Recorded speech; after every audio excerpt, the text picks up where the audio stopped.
semuanya, perkenalkan saya Selvin. Di sini saya akan menjelaskan topik 2 tentang teknologi dan multimedia dalam pembelajaran. Apa itu teknologi dan multimedia dalam pembelajaran? Mari kita simak bersama. Yang pertama kita bahas tentang teknologi. Teknologi merupakan penggunaan atau memanfaatkan produk teknologi seperti laptop, komputer, proyektor, LCD maupun gawai selama proses pembelajaran berlangsung yang dapat digunakan oleh guru maupun oleh peserta didik. Nah, untuk teknologi ini berkaitan erat dengan multimedia ketika diaplikasikan dalam pembelajaran.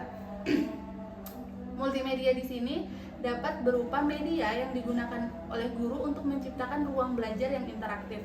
Nah, untuk menciptakan ruang belajar yang interaktif ini, guru dapat menggunakan media belajar interaktif seperti aplikasi Quizizz, aplikasi Kahoot, aplikasi Wordwall, Padlet, maupun aplikasi-aplikasi lainnya yang dapat meningkatkan semangat dan motivasi belajar peserta didik. Nah, dalam penerapan teknologi dan multimedia, kita juga akan menemukan yang namanya kekuatan, kelemahan, peluang, maupun ancaman. Yang pertama kita bahas tentang kekuatan. Kekuatan dalam penggunaan teknologi dan multimedia dalam pembelajaran yang pertama, akses informasi lebih luas. Jadi, guru dan peserta didik dapat mengakses informasi yang lebih luas, bisa mendapatkan informasi dari berbagai sumber yang dapat terpercaya. Kemudian, yang kedua, pembelajaran akan menjadi lebih interaktif. Seperti yang saya jelaskan, ketika menggunakan multimedia yang interaktif, maka proses pembelajaran pun akan menjadi interaktif. Kenapa menjadi interaktif? Karena peserta didik akan berpartisipasi aktif selama proses pembelajaran berlangsung. Kemudian, ketika ada kekuatan, maka ada yang namanya peluang. Peluang ini, pendidikan menjadi lebih inklusif dan aksesibel. Pendidikan menjadi lebih merata. Kemudian yang kedua ada pengembangan keterampilan digital. Dengan menggunakan teknologi dan juga multimedia, maka guru dan peserta didik dapat meningkatkan keterampilan digital yang merupakan keterampilan yang harus dimiliki oleh peserta didik dan juga guru. Tapi tidak hanya kekuatan dan juga peluang, ada yang namanya kelemahan ketika kita menggunakan teknologi dan multimedia. Di sini kelemahan yang pertama adanya potensi distraksi.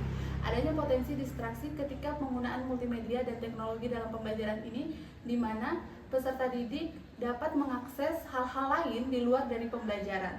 Kemudian yang kedua, penggunaan yang berlebihan. Seperti yang kita ketahui saat ini, penggunaan teknologi dan juga multimedia, khususnya teknologi, itu ada pada taraf yang sangat berlebihan. Terkadang penggunaan teknologi ini tidak untuk pendidikan saja, tetapi juga hal-hal di luar dari pendidikan. Kemudian kita membahas tentang ancaman. Ketika ada kelemahan, maka akan ada ancaman yang muncul. Ancaman di sini ada distraksi yang tidak sesuai, seperti yang saya jelaskan. Kemudian ada penyalahgunaan teknologi. Baiklah, selanjutnya saya akan menjelaskan tentang kemampuan literasi yang merupakan salah satu kemampuan yang harus dimiliki oleh peserta didik abad 21. Untuk kemampuan literasi sendiri itu ada 3. Yang pertama terkait dengan literasi digital yang merupakan sebuah kemampuan untuk memilih secara efektif, mengevaluasi dan menggunakan informasi yang didapatkan. Kemudian yang kedua ada kemampuan literasi TIK, itu meliputi kemampuan untuk menggunakan teknologi digital, alat komunikasi atau jaringan untuk mengakses informasi. Dan yang ketiga terkait literasi media, yang mana sebagai penghubung dengan kemampuan untuk mengakses, menganalisis dan juga mengkomunikasikan pesan yang didapat. Sekian penjelasan dari saya tentang pembelajaran pada topik 2, yakni teknologi dan multimedia dalam pembelajaran. Sekian dan terima kasih.